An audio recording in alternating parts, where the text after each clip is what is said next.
Mis amados hermanos, quiero invitarlos a que vayan conmigo a Primera de Pedro, capítulo 1, versículos en especial. Estaremos viendo el versículo 25.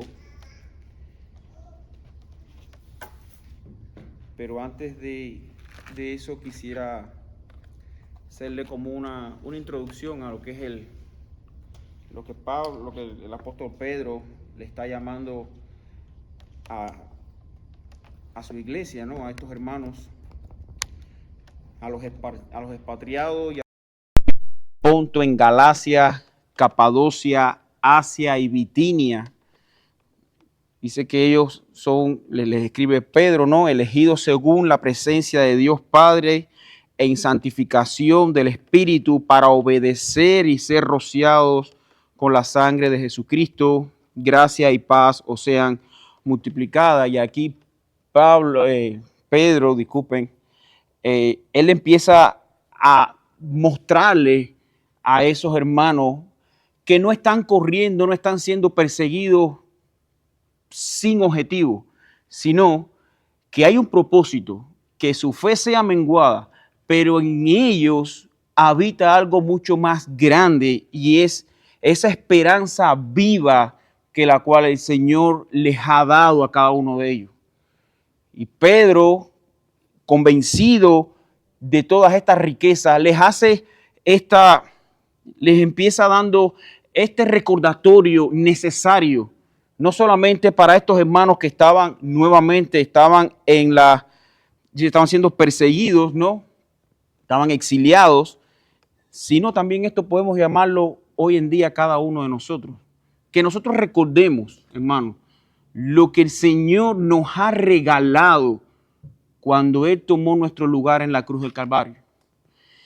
Por arriba, desde a partir del versículo 4, dice, del versículo 3, el Señor Jesucristo, bendito nuestro Señor Jesucristo, que según su grande misericordia, y quiero que pongan atención en todos los superlativos que usa Pedro para hacerle un énfasis de las riquezas que nosotros tenemos, y el recordatorio que le hacía a estos hermanos.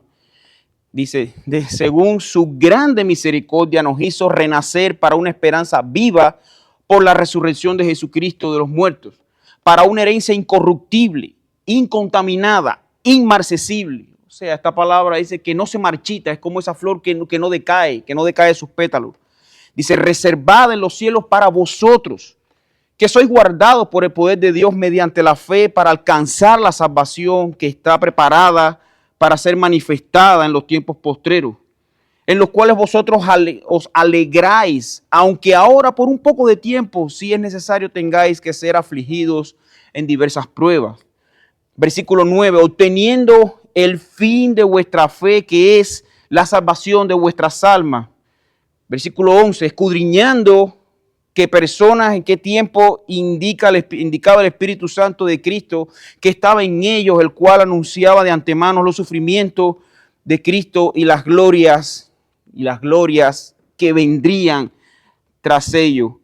Y a partir del versículo 13, Pablo les empieza a llamar, después de haberles recordado a grandes rasgos lo que hemos visto aquí, pero a profundidad, se lo estaba diciendo a detalle, él los llama a una reflexión. Y es que todas estas cosas no nos las dio Dios para que hiciéramos mal uso de ellas, sino con un propósito. Y el mismo subtítulo lo dice, llamamiento a una vida santa. Por tanto, hermano, y aquí viene, este es un término que se usa como para enlazar de conclusión. Por tanto, ceñid los lomos de vuestro entendimiento, sed sobrios y esperar por completo en la gracia que os traerá cuando Jesucristo sea manifestado, como hijos obedientes. No os conforméis los deseos que antes teníais estando en vuestra ignorancia, sino como aquel que os llamó es santo, sed también vosotros santos en toda vuestra manera de vivir. Porque escrito está, sed santos, porque yo soy santo. Sabiendo, versículo 18, sabiendo que fuisteis rescatados de vuestra vana manera de vivir, la cual recibiste de vuestros padres, no como cosa corruptible, como oro y plata, sino con la sangre preciosa de Cristo, como de un cordero sin mancha y sin contaminación. Dice, ya destinado desde antes de la fundación del mundo, pero manifestado en los postreros tiempos por amor a vosotros, mediante el cual creéis en Dios, quien lo resucitó de los muertos y los ha dado gloria, para que vuestra fe y esperanza sean en Dios. Y quiero saltar directamente al versículo 25, porque después vamos a estar tocando estos versículos anteriores. Dice, mas la palabra del Señor permanece para siempre, y esta es la palabra que por el Evangelio os ha sido anunciada. Y es donde quiero hacer el énfasis en esta tarde. Pedro está animando a los creyentes dispersos y él les está, para meterlo en el contexto, él les recuerda que han sido renacidos, versículos 23 y 24, dice, por la palabra de Dios que vive y permanece. Y él está usando una metáfora de la hierba y de la flor que está mostrando como la rapidez, lo pasajero de la vida humana. En este versículo vamos a estar viendo rápidamente 3 puntos importantes. Estaremos viendo la naturaleza eterna de la palabra. Dice que la palabra del Señor permanece para siempre. Como segundo punto estaremos viendo la palabra como mensaje de salvación. Y es el texto que usa, dice, y esta es la palabra que por el Evangelio os ha sido anunciada. Y como tercer punto estaremos viendo la confianza del creyente en la palabra, debido a su característica eterna de la palabra. Entonces, mis hermanos, dice, mas la palabra del Señor permanece para siempre. Es inmutable. Una de las características que tiene la palabra de Dios es que es inmutable. Dios no cambia. Por lo tanto, su palabra tampoco cambia. Aun cuando las culturas, los gobiernos y las modas pasan, la palabra sigue vigente. Dice que otra característica que tiene la palabra es que es indestructible. Jesús le dijo, el cielo y la tierra pasarán, pero mi palabra ¿qué?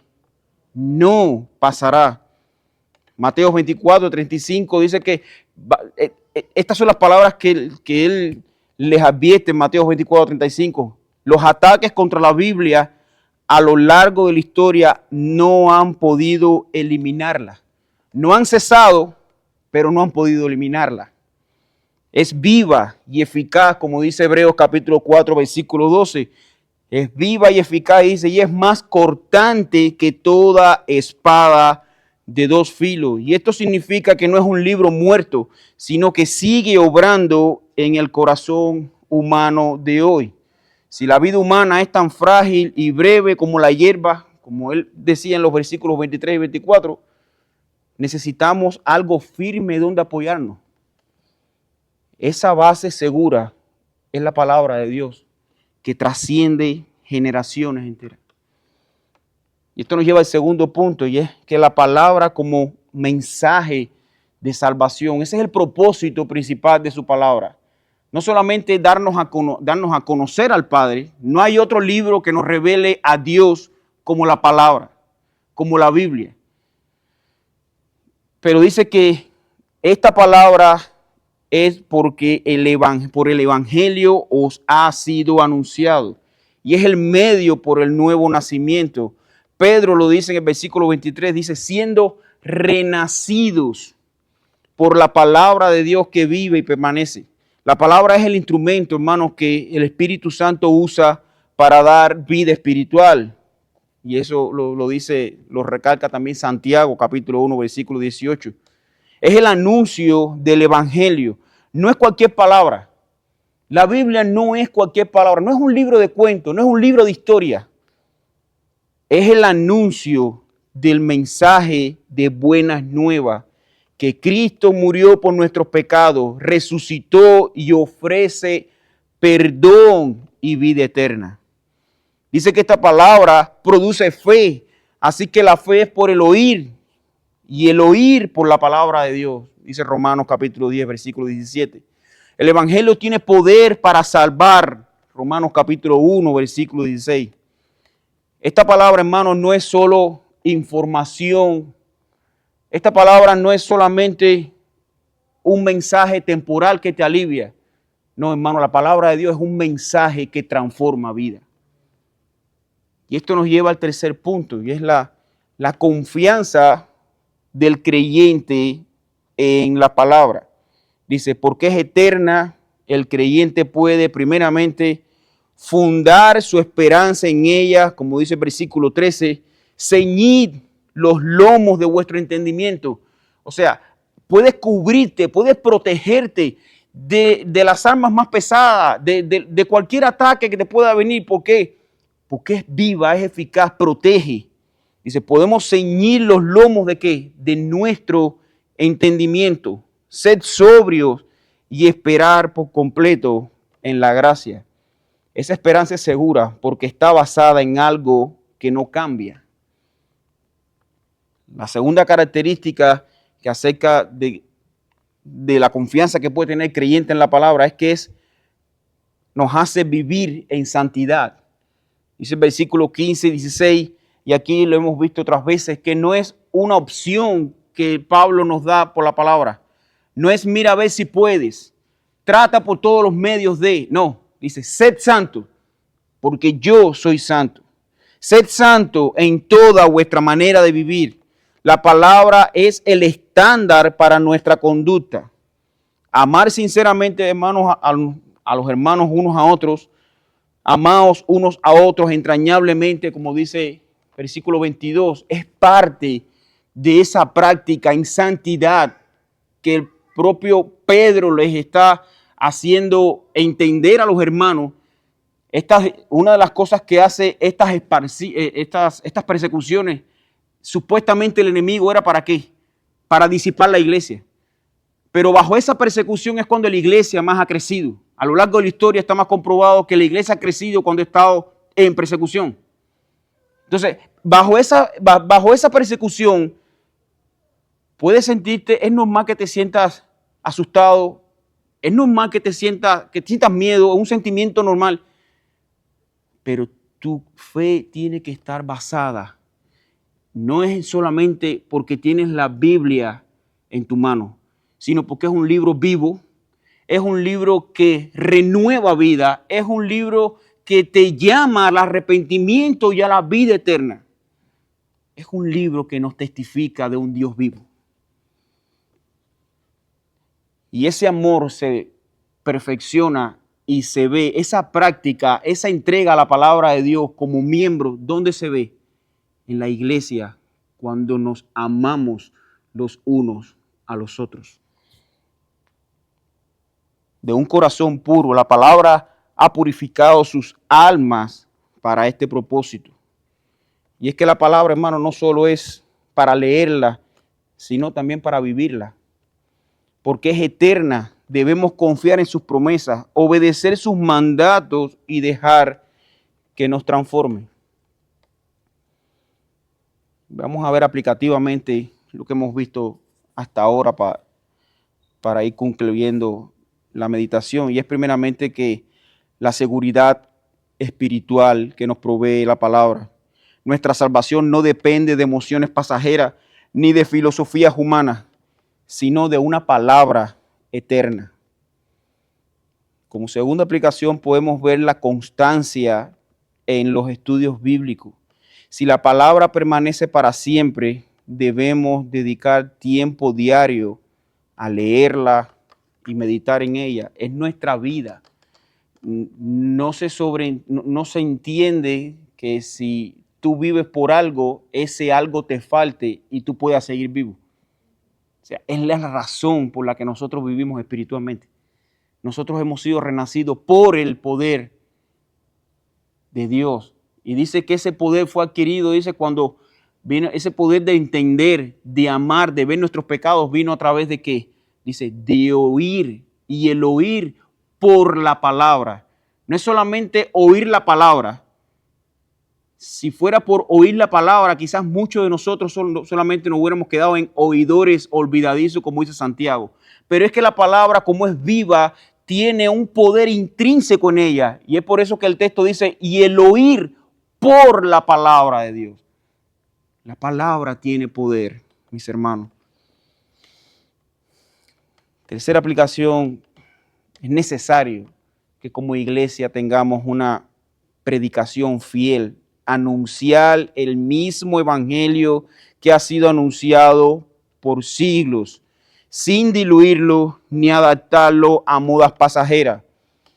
Ven a Cristo y se te van a resolver todos tus problemas. No, no es lo que dice la palabra de Dios. Haz un pacto con Dios, dale tu dinero y él estará millonario. No, eso no es lo que dice la palabra de Dios. Ven y aquí vas a encontrar felicidad abundante. No, no es lo que dice la palabra de Dios. Pero esas mentiras son compradas cuando han cambiado esa mentira y quitado la palabra de Dios. Como cuarta aplicación, vemos que es la esperanza en tiempos difíciles. Cuando todo alrededor parece inestable, recordar que la palabra sigue en pie nos da fortaleza. Hermano, es por la palabra. ¿Quieres llenarte espiritualmente?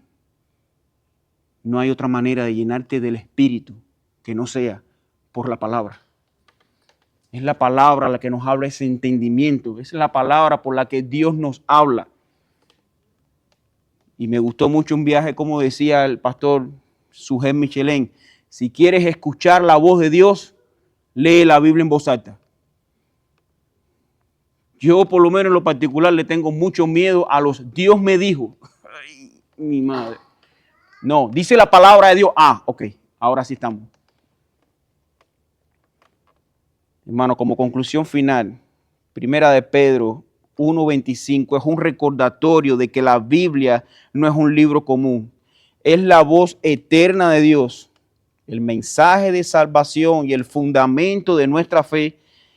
Es el desafío para nosotros en creerla, vivirla y compartirla, sabiendo que todo lo demás puede ser pasajero, pero la palabra de Dios permanece para siempre.